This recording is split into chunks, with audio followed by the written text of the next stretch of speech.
त्यक्त्वा रूपमाद्यं प्रभवति जगतः अनेकधा अनुग्रहाय प्रक्षीणक्लेशराशिः विषमविषधरः अनेकवक्त्रः सुभोगी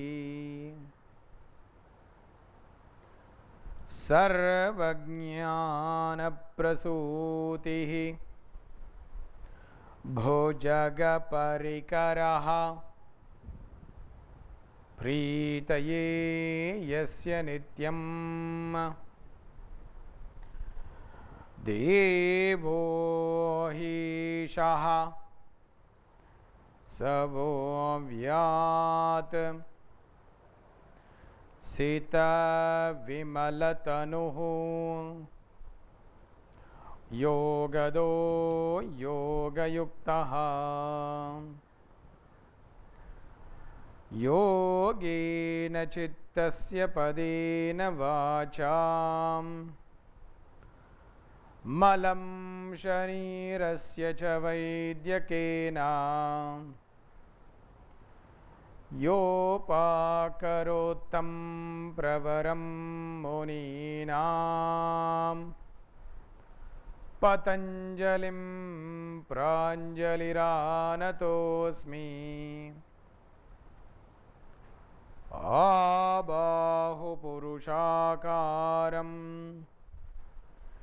शङ्खचक्रासिधारिणं सहस्रशिरसं श्वेतं प्रणमामि पतञ्जलिं श्रीमते अनन्ताय नागराजाय नमो नमः। पातञ्जलमहाभाष्य चरकप्रतिसंस्कृतैः मनोवाक्कायदोषाणां हर्त्रे अहिपतये नमः। ओम।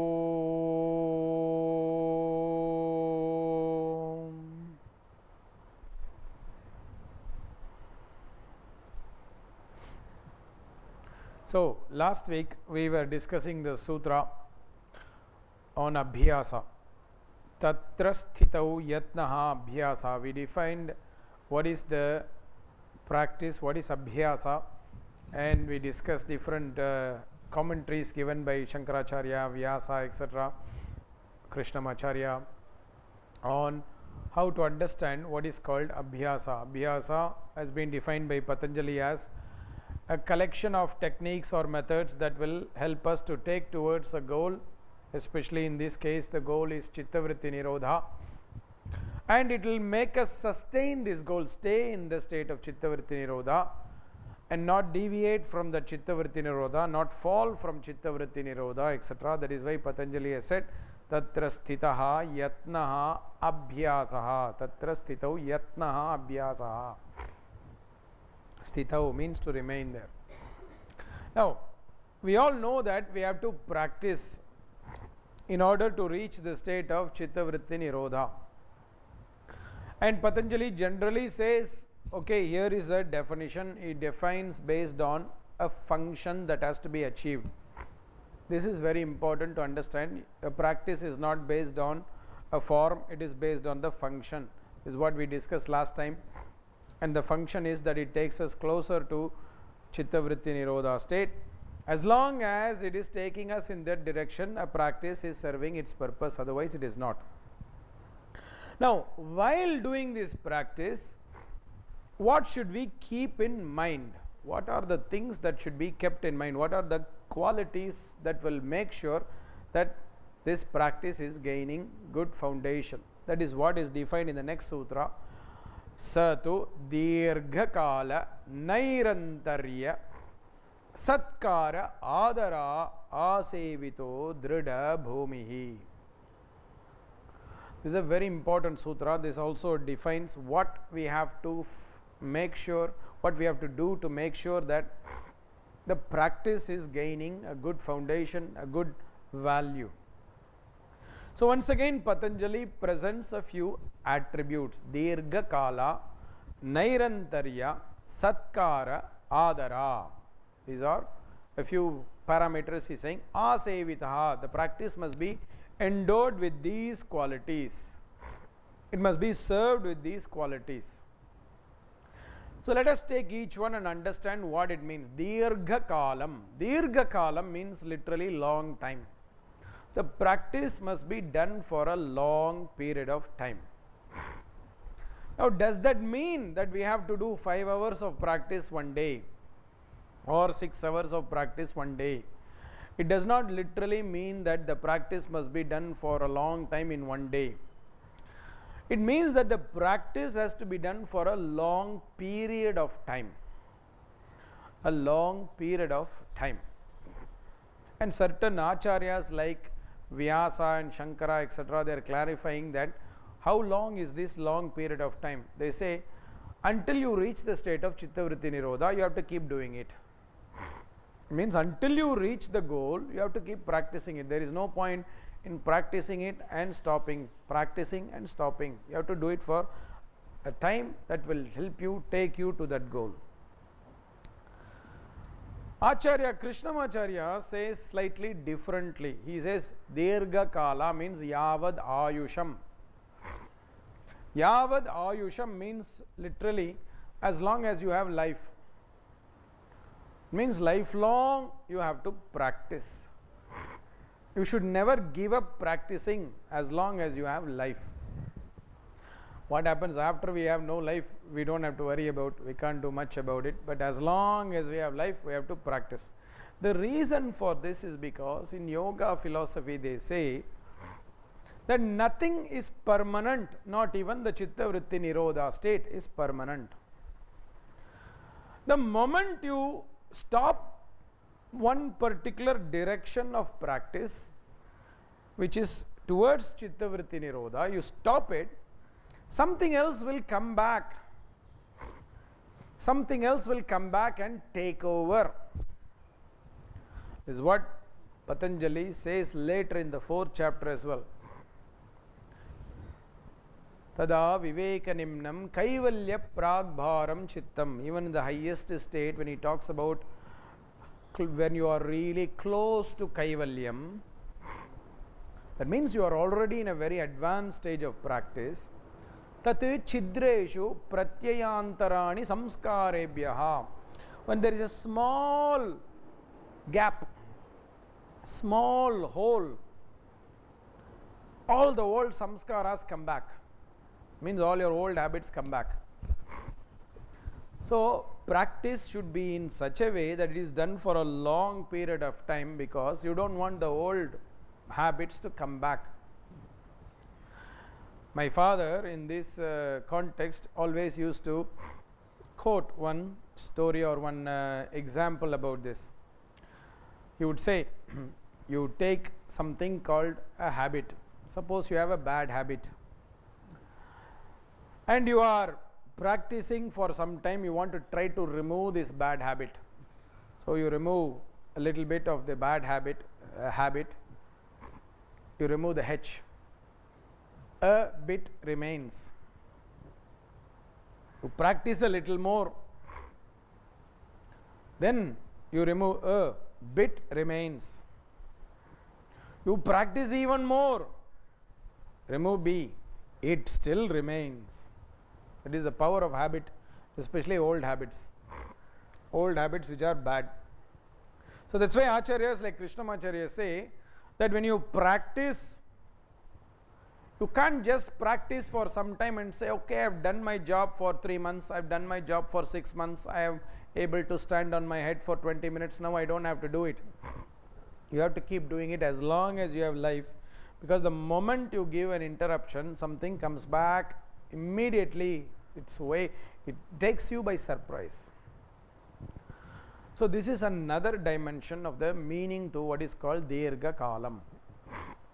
There is also another interpretation for Dirgha Kalam. Dirgha Kala means long time. And when you go back to the previous sutra, we talked last time, Tatra Sthitau Yatnaha Abhyasa, we talked about Yatna being Prana Yatna. The effort must be consistent with prana, with breathing. Combine that and Dirgha Kala, it means that practice must be done with the prana with Dirgha Kala, with prana that is of long duration. It means you must not practice in a rush, you must not practice fast. Yoga practices must not be done fast. Today there are many schools of yoga, kinds of yoga, who are marketing themselves that you have to do fast yoga so you can sweat, etc. But if you take the definition of Patanjali, when you look at Dirgha Kala, the Dirgha Kala represents prana. So when the prana is long, that should be a part of the practice. So when you do asana, when you do pranayama, when you do meditation, mantra, etc., you must never do in a fast way. You must do it in a manner where the prana is longer and longer. And when you do in that way, where the prana becomes longer, like I explained to you last week, when the prana is long, the mind is quiet. And when the mind is quiet, you are closer to chitta, vritti, nirodha. So that is why Dirgha Kala also means that we have to practice in such a way that the breathing is long and smooth. That is why all of us who are practicing asanas and pranayama, etc., in a hurry, where we are doing very quickly, we have to re-evaluate how we are doing our practices and perhaps make sure that the practice is being done where the breathing is becoming longer. Therefore, it gains foundation. So, this is one more interpretation of what is called Dirgha Kalam. And Acharya Krishnamacharya also used to say that benefits of our yoga practices were not going to happen immediately. This is the disadvantage of yoga, if you want to put it this way, or an advantage if you look at it another way. Because unlike modern medicine, for example, yoga does not give benefits instantaneously. For example, you have headache, you take a pill, now in 5-10 minutes the headache disappears. You have pain in the body, you take a painkiller, in a few minutes the pain disappears. In certain methods like this in modern medicine is very quick. But yoga takes time for the benefits to manifest. That is why there is Dirgha Kala. Long time, we have to practice for months, years, etc. Acharya Krishnamacharya used to say that for a practice to start showing effects, positive effects, it needs to be done at least for 3 months continuously without interruption. Only then it starts to show effects. The full effects will take later. It's like this. It's like nature. When you plant a mango tree, next day it is not going to give you mango fruits. You have to nourish it for some years. For some years you will have no fruit. There will be no fruits in the tree, and suddenly one year there are a lot of fruits. But you have to wait till that time. That is what is also the same concept in the yoga practices. Unless we are doing it for long time, we are not going to have benefits. And when the benefit comes, it comes in a very good manner. Then the second attribute is what is called Nairantaryam. Na antaryam. Nairantaryam. There is no obstacle during practice. Practice, many people ask the question, sir, how many times should I practice per week? It's almost like a joke because yoga practices are meant to be daily practices. Acharyas would say that yoga sadhana must become almost like certain activities of life that we are doing every day. Like we are eating every day, we are having a bath every day, we are cleaning ourselves every day, etc. So yoga practice must become a daily practice. It should not be given breaks. So this option that I will not do it on weekends, or I will do alternate weekdays, etc., does not work as long as yoga sadhana is concerned. There is no interruption because the samskaras have to be pushed in the right direction regularly. Acharya Krishnamacharya always used to say, it's almost like when you interrupt, it's like starting from start again. So we talked about the idea that we have to do practice for 3 months to start showing benefits. Suppose we are doing it for 2-3 weeks, then we interrupt for 1 or 2 days. You would say, it's the next time you are starting, it's not starting at 2.5 weeks, it is starting at 0 again. You would say that the moment you disconnect, interrupt the practice is useless. You have to start all over again. But interruption is also within the practice itself. In modern times, we are having a lot of distraction. Like we practice, and then when we practice, suddenly we get a telephone from our friend, or an SMS message, or Facebook update. Suddenly somebody puts a new message, and the phone is beeping. So we are halfway in headstand, and then the phone beeps. Then we immediately come down. We want to check the status. Oh, okay, the status. Then we also update the status. We type something back, and then we go back to headstand to finish the next 12 breaths. This is also not considered right. The interruption should not be even during the practice.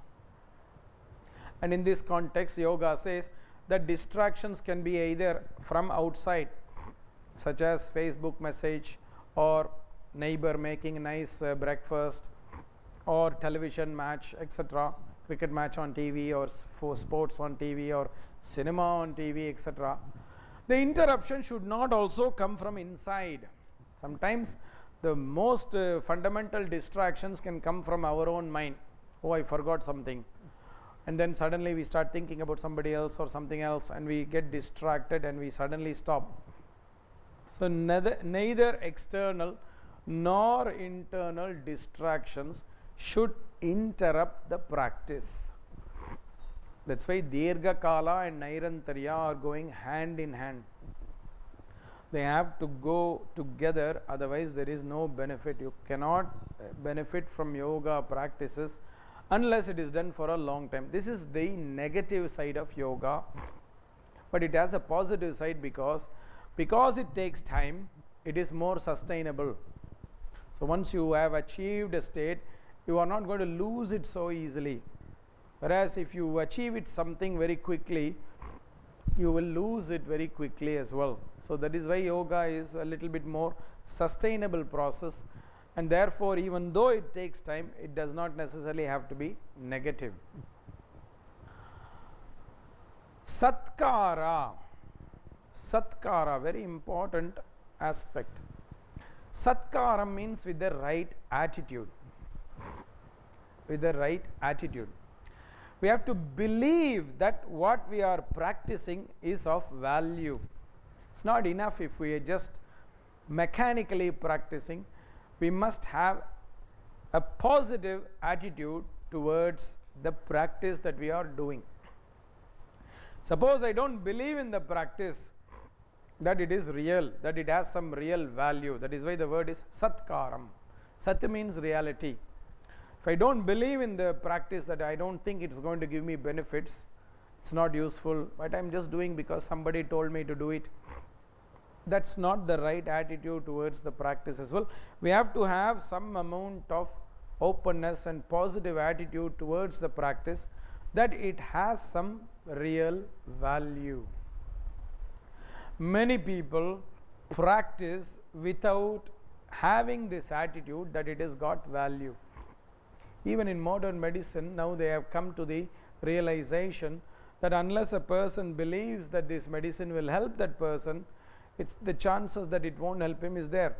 They call this the placebo effect. The person has to believe that this medicine will work. And if they have that belief in that medicine, that works better. And sometimes even if it is not medicine, they've made experiments where they've just given white powder as a pill form, and it's not even that medicine, but people have a faith that works even if it is not medicine. So same way in yoga practices also can only work when there is a belief that there is some value, there is some sat in this practice, in the practice. Krishnamacharya would say that satkara means pujya buddhi. That means we have an attitude of devotion to the practice. When you are devoted to something, you are not going to take it casually, you are going to take it with a lot of faith that okay, this is working, that this will really have some value, some deep meaning. This is also very, very important that we do it with satkara, with an attitude of devotion. There is another attitude of satkara that I would like to speak, which sometimes in modern era may sound a bit controversial. Satkara, sat also means sat sampradayam. That means you have to practice yoga in a traditional manner, in a good and traditional manner. See, all the methods that are coming from the Vedic schools, they have a traditional way of doing some things. And they followed this traditional way not because they were blind, but because these procedures had some meaning. So, when they are talking about yoga practice and saying there has to be a satkara, this also means sat sampradayam. You must learn it from a teacher who belongs to a sampradaya, who knows the right procedure of teaching these practices, and you must practice these methods in the right manner, not in any way you want. Yatha ishta abhyasa, as Acharya Krishnamacharya says, is dangerous. You practice however you want. Oh, I like headstand, let me do headstand first. That's all I like, I don't like anything else. Oh, I don't like this, I don't want to do it. Why are they saying I should do before food? I like food, I will do after food. You can't do any way you want. Yatha ishta abhyasam. You can't do any way you want to practice. That's why you have to practice satkara, means in the appropriate traditional manner as said by the Sat Shastras.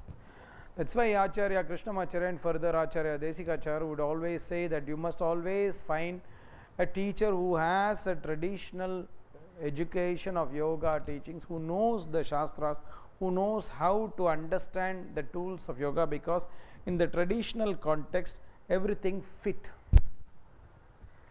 Otherwise, if you just take something you like out of that package and just do the way you want, it's almost like taking a fish out of water. It will just die. When you want to grow a fish, you also have to take the fish along with the water.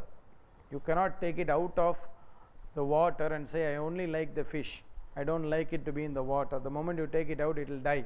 The same way, the moment you take certain ingredients out of the yoga's philosophical structure and just do it the way you want, it loses its life, and therefore it becomes not sat, becomes asat, it becomes unreal. And that is why satkara also means that yoga shastras must be practiced in a traditional manner, which means there has to be procedures of how to learn the asanas, what are the right method of practicing, which asanas come first, which asanas come next, which asanas come after that, which kind of way the pranayama should be learned, which kind of way the mantra should be learned. There has to be the procedure that is the right way. That is why Acharya Krishnamacharya uses the word satkara, means pujya buddhi. Pujya buddhi means that you have to do it with an attitude of devotion, in a devotional manner, as if you are doing a puja. When you say a puja, it's a prayer to God or a procedure of ritual where you worship God. You don't do it the way you want to do it. You have to do it the way it is been ordained to do, in a procedure, in a certain traditional manner. This is very important.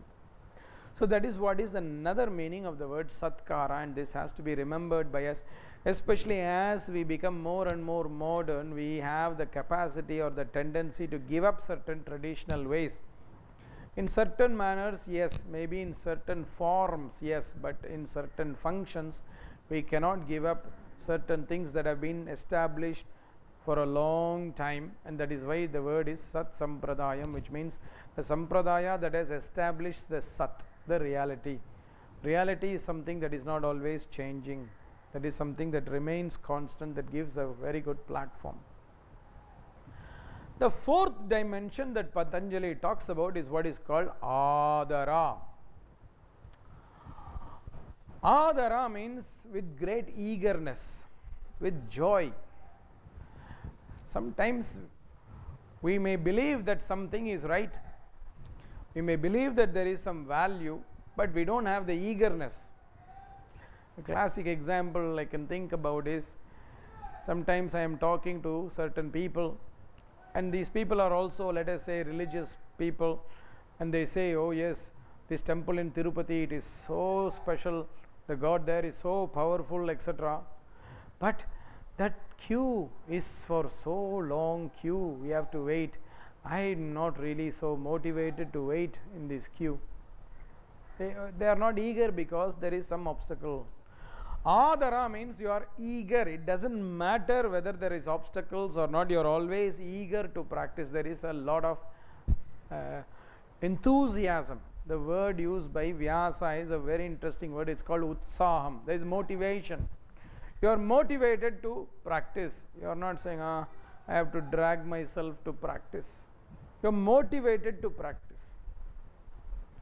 Some years ago, one student came to me who was owner of a gym here in Chennai, and he came to me because he had some problems, and I was asking him about how his gym is going and all this, and whether students are motivated.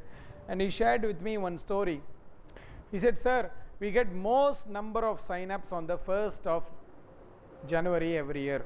In New Year, everybody makes a resolution and they want to come to the gym. And they all are eager to come to the gym on the 1st of January. But by 2nd January, 3rd January, that enthusiasm is gone already. This is not Adara.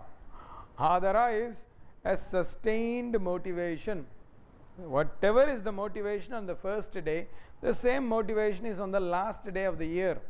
Suppose he signs up for 1 year.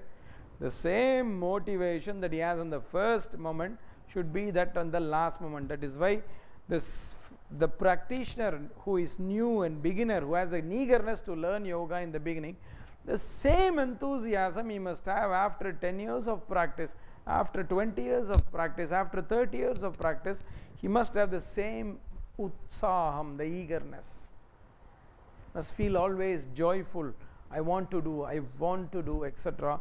He must not feel that oh, I am losing interest. Very often, when we engage in certain processes for long term, we lose this eagerness. For example, in studies, when we want to study our dream subject, when we are young, we want to apply to university. Oh, I want to be an engineer, I want to be a doctor. We get so excited in the first year. Then after a few months, things get a bit boring. We start losing our interest, losing our enthusiasm. Same thing could be with a job. We want to get a job. We are so excited with our new job. Some months later, some years later, we start having some fatigue or tiredness in the job. We say, oh, it's not so exciting anymore. People call this the honeymoon phase. The same in many relationships. Some people also have a honeymoon phase where they are so happy and eager in the relationship, but as time passes, sometimes they lose interest. It should not be that way in any of these things, whether it's a relationship, whether it's a job, whether it's yoga sadhana. The adara must not disappear. The motivation must be always there. If the adara is lost, it's almost like something strong in the foundation is collapsing. That is why the adara becomes a very strong aspect of the yoga sadhana as well. We have to keep up the motivation some way or the other. And that is what is called adara. Vyasa calls this utsaham.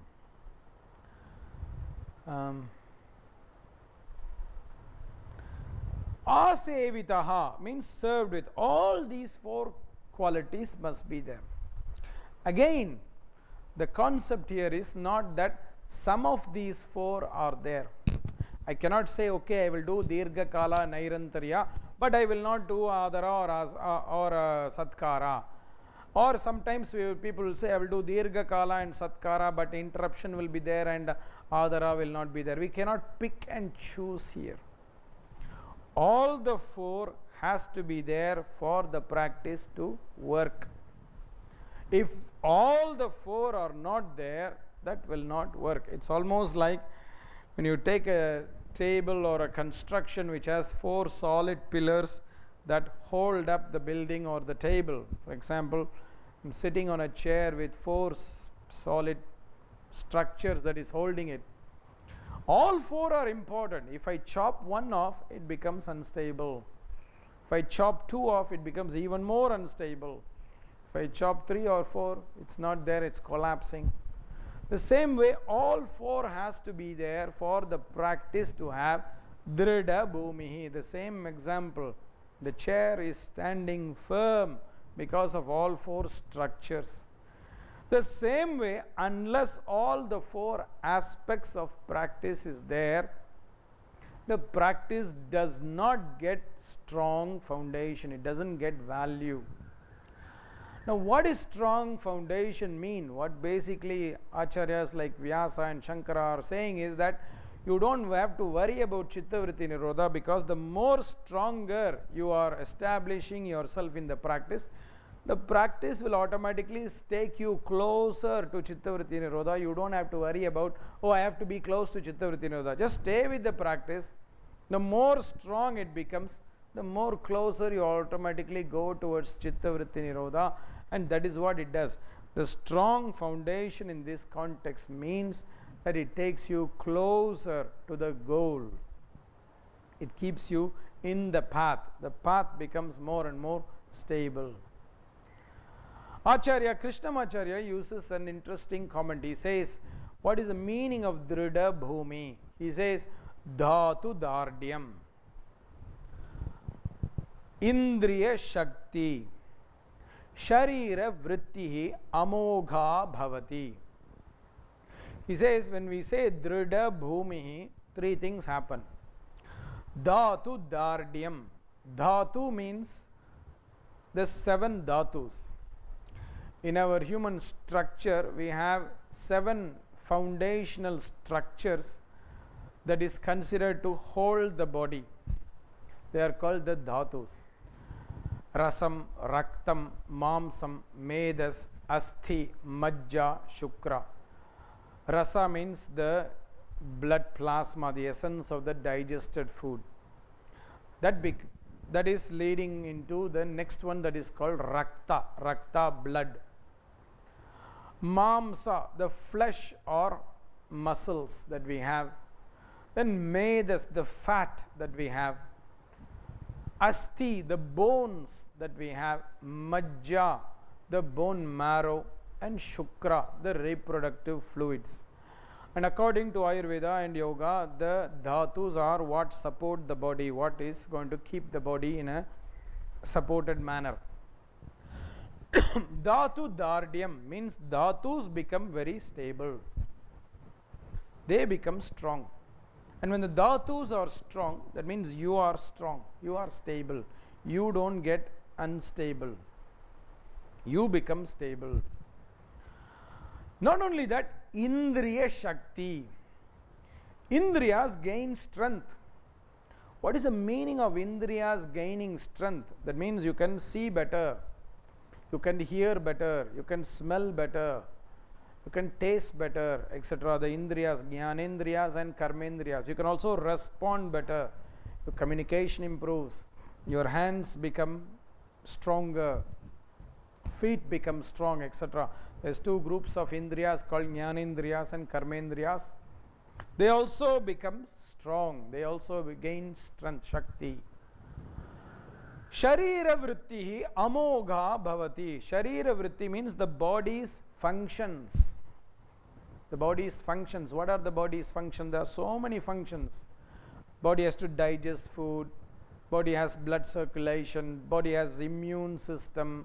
Body has to do things. Elimination, etc. All the functions of the body amogha bhavati, they become fantastic, they become defect free. It means they function very well. So when all of these are happening, what is the essential idea? That means you will gain great health. That is what is drida bhumi. Drida bhumi means you gain really strong health. And health is not only physiological health. When the physiological health is there, there is also mental and emotional health as well.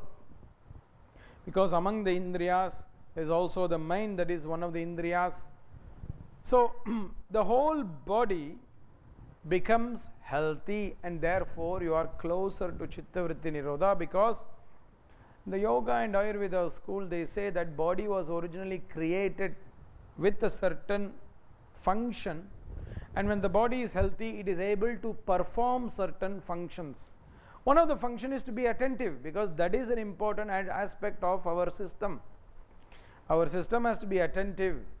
That is chitta vritti nirodha. It is possible. So at the moment we go back to our what is called pristine health, the state of swastha, as explained in the Ayurveda, the body's capacities start to shine in its highest level, which includes the capacity to stay focused on an object of focus, and that is what is chitta vritti nirodha. So the moment practice gives stability to body, senses, mind, etc., chitta vritti nirodha becomes more and more easily accessible. And that is why the great Patanjali says that do the practice with these attributes, which is dirgha kala, nairantarya, satkara, adara, asevitaha, drida bhumi. We have to practice for long time without interruption, with the right attitude and with great eagerness. Then we are closer to the goal, because the foundations become very, very strong. If we remove these four attributes from practice, the foundation becomes weak and we will collapse. There is no point in doing the abhyasa without these four attributes. It's as good as not doing it. There is a verse in the Vedic tradition, avidhina kritam akritam. When something is not done in an appropriate manner, it is as good as it not being done at all. This is what I said last time as well.